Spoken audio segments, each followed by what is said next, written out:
నమస్కారం అండి. నా పేరు డాక్టర్ మధుమోహన్ సిద్ధయ్య. నేను Vishwabharati medical college and hospital నందు ఆర్థోపెడిక్ విభాగంలో అసిస్టెంట్ ప్రొఫెసర్గా పనిచేస్తున్నానండి. ఈరోజు మీ ముందుకు రావడానికి ముఖ్య ఉద్దేశం ఏంటంటే ప్లాంటర్ ఫెసైటిస్ అనే కండిషన్ గురించి మాట్లాడడానికి మేము మీ ముందుకు వచ్చామండి. ఇది ప్లాంటర్ ఫెసైటిస్ అనే కండిషన్ 10% జనాభాలో వస్తుంది. యుక్త వయసు నుంచి వృద్ధుల వారికి ఏ వయసు వారికైనా ఈ ప్లాంటర్ ఫెసైటిస్ అనేది రావచ్చు. ఈ ప్లాంటర్ ఫెసైటిస్ ఎందుకు వస్తుందో మనం తెలుసుకుందాం. ప్లాంటర్ ఫేషియా లేక ప్లాంటర్ ఎఫోనోరోసిస్ అనేది మనకి పాదం యొక్క అడుగు భాగంలో పాదంలో ఉన్న ఎముక అంటే క్యాల్కేనియం అనే ఎముక నుండి పాదంలో ఉన్న వేళ్ళ వరకు విస్తరించి ఉంటుంది. ఈ నిర్మాణం అనేది మనకి పాదం అనేది మంచి పొజిషన్లో ఉంచి నడవడానికి మనకి ఉపయోగపడుతుంది. ఈ పొరకి ఎముకకు మధ్యలో జరిగే రియాక్షన్ వల్లనే మనకి ప్లాంటర్ ఫెసైటిస్ అనే కండిషన్ అనేది వస్తుంది. దీనికి సంబంధించిన రిస్క్ ఫ్యాక్టర్స్ అంటే మనకు ఈ కండిషన్ ఎవరిలో వస్తుంది అనేది మనం ఇప్పుడు చూద్దాం. మనకి ముందుగా ఉండేది ఒబేసిటీ అంటాము, బరువు ఎక్కువ ఉన్న వాళ్ళలో. తర్వాత సెడెంటరీ లైఫ్, ఎక్కువసేపు కూర్చొని పనిచేసే వాళ్ళల్లో, ఎక్కువసేపు నిలబడి పనిచేసే వాళ్ళల్లో, ఎక్కువ పరిగెత్తే వాళ్ళు అంటే అథ్లెట్స్లో. తర్వాత పాదం అనేది వంకరగా ఉండడం అంటే ప్లేనస్ క్యావస్ అంటాము. ఈ ఫుడ్ డిఫార్మిటీస్ ఉన్న వాళ్ళలో ఇది వస్తుంది. తర్వాత లింబ్ లెంత్ డిస్క్రిపెన్సీస్ అంటాము. అంటే ఒక కాలు అనేది పొడుగా ఉండడం, ఒక కాలు అనేది పొట్టిగా ఉండడం, ఇట్లా ఉన్న వాళ్ళలో ఇది వస్తుంది. ఎక్కువగా హార్డ్ సోల్ చెప్పల్స్ అంటే గట్టిగా ఉండే చెప్పులు ధరించి తిరిగే వాళ్ళలో కూడా ఇది ఎక్కువగా వస్తుంది. సరే, ఈ ప్లాంటర్ ఫెసైటిస్ యొక్క లక్షణాలు ఎలా ఉంటాయో చూద్దాం. ఈ మెడమ నొప్పి అనేది మనకి ఉదయం లేవంగానే ఎక్కువగా ఉండడము, తర్వాత కొద్దిసేపు నడిచిన వెంటనే తగ్గిపోవడం, అంటే తర్వాత మనకి ఎక్కువసేపు టీవీ చూసి తర్వాత మూవీ థియేటర్లో మూవీ చూసి వెంటనే నిలబడిన వెంటనే నొప్పి రావడము, తర్వాత కొద్ది దూరం నడిచిన వెంటనే నొప్పి తగ్గడము, ఇటువంటి లక్షణాలన్నీ మనము ఈ ప్లాంటర్ ఫెసైటిస్లో చూస్తాము. తర్వాత ఈ ప్లాంటర్ ఫెసైటిస్ని నిర్ధారించడానికి మన దగ్గర టెస్టులు ఉంటాయి. మొదటగా చేసేది ఎక్స్రే అనేది మనకి మెడమ జాయింట్కి పాదానికి మనం ఎక్స్రే తీసుకుంటాము. ఈ ఎక్స్రేలో మనం ఏం చూస్తామంటే క్యాల్కేనియల్ స్పర్స్ అనేటివి చూస్తాము. ఈ క్యాల్కేనియం అనే ఎముక నుంచి చిన్నపాటి కోసల్లాగా ఎముక పెరగడాన్ని మనం గుర్తిస్తాము. తర్వాత మనం చేసే పరీక్ష అల్ట్రాసౌండ్ పరీక్ష. ఈ అల్ట్రాసౌండ్ పరీక్షలో మనము ఈ ప్లాంటర్ ఫేషియా లేక ఎఫోనోరోసిస్ అని మనం ఏదైతే మాట్లాడుకుంటున్నామో ఆ పొర అనేది మందం అవ్వడాన్ని మనం గుర్తిస్తాము. తర్వాత ఎంఆర్ఐ స్కాన్ అనేది మనకు అదనపు సమాచారాన్ని ఇంకా ఏమైనా తెలుసుకోవడానికి ఈ ఎంఆర్ఐ స్కాన్ అనేది మనకి ఉపయోగపడుతుంది. తర్వాత మనము ట్రీట్మెంట్, మనకు ఈ యొక్క ప్లాంటర్ ఫెసైటిస్కి ఏం చికిత్సలు ఉన్నాయి అనేది మనం ఇప్పుడు చూద్దాం. 90% మందిలో ఎటువంటి శస్త్రచికిత్స లేకుండానే మనం ఈ ప్లాంటర్ ఫెసైటిస్ కలగజేసే నొప్పి అంటే మడమ నొప్పిని మనం తగ్గించుకోగలం. వీటిని కన్జర్వేటివ్ మేనేజ్మెంట్ అంటాము.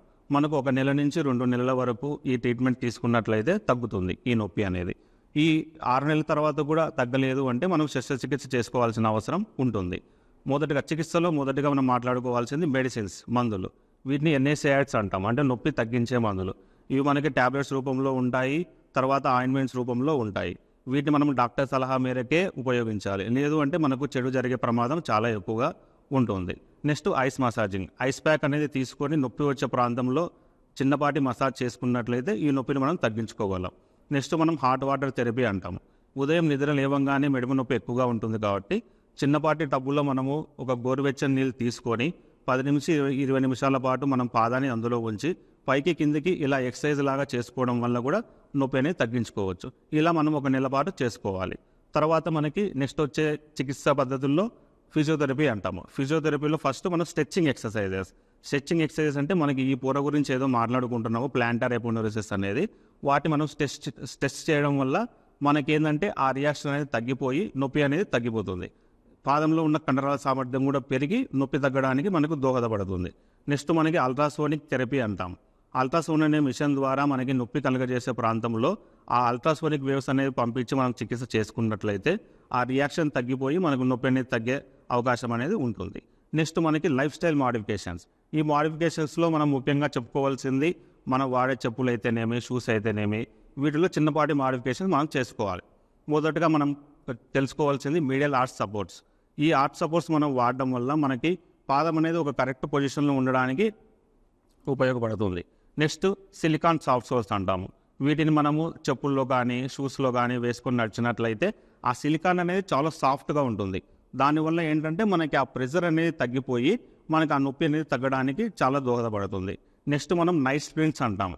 అంటే మనం నైట్ నిద్రించే టైంలో మన పాదం అనేది కరెక్ట్ పొజిషన్లో ఉండడానికి ఈ నైట్ స్ప్రింగ్స్ అనేవి మనకు ఉపయోగపడతాయి. అన్నిటికంటే ముఖ్యంగా మనం ఏంటంటే మెత్తగా ఉండే చెప్పులే వాడాలి. ఇంట్లో ఒక జత బయట ఒక జత పెట్టుకొని మనం వాడుకున్నట్లయితే చాలా మటుకు మనకు ఇంప్రూవ్మెంట్ అనేది మనం చూడగలం.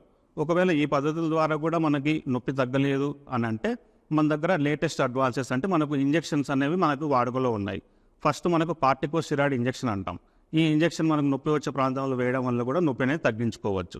లేదు రీసెంట్ అడ్వాన్సెస్లో మనకి పిఆర్పి థెరపీ అని వచ్చింది, ప్లేట్లెట్ రిచ్ ప్లాస్మా అంటాం.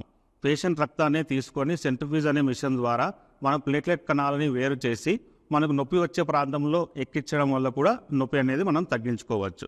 ఈ చికిత్సా పద్ధతుల ద్వారా అంటే ఈ ట్రీట్మెంట్ ఆప్షన్స్లో దేనివల్ల కూడా మనకు నొప్పి తగ్గలేదు అన్నట్లయితే మనకున్న లాస్ట్ ఆప్షన్ మనం ముందుగా చెప్పినట్లే శస్త్రచికిత్స. ఈ శస్త్రచికిత్సను మనం ఏమంటామంటే ప్లాంటార్ ఫేషియాటమీ అని అంటాం.